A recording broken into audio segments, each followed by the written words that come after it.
important feature of motivation, which is that motivation is a two-part process, which is about balancing pleasure and pain.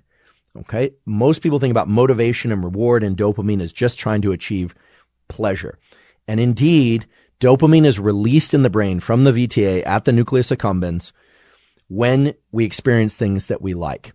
So here's the way to conceptualize this. And if you can internalize this in your mind, it will really help you as you move through your day, trying to understand why you might be motivated or not motivated for certain things.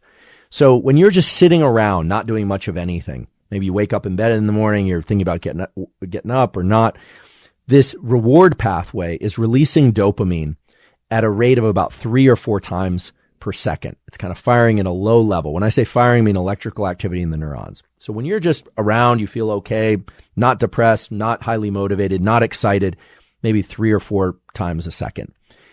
If suddenly you get excited about something, you anticipate something, not receive an award, but you get excited in an anticipatory way, then the rate of firing, the rate of activity in this reward pathway suddenly increases to like 30 or 40 times.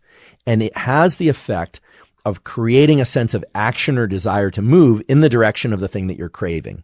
In fact, it's fair to say that dopamine is responsible for wanting and for craving. And that's distinctly different from the way that you hear it talked about normally, which is that it's involved in pleasure. So yes, dopamine is released in response to sex. It's released in response to food. It's released in response to a lot of things, but it's mostly released in anticipation and craving for a particular thing. It has the effect of narrowing our focus for the thing that we crave. And that thing could be as simple as a cup of coffee. It could be as important as a big board meeting. It could be a big final exam. It could be the person that we're excited to meet or see. Dopamine doesn't care about what you're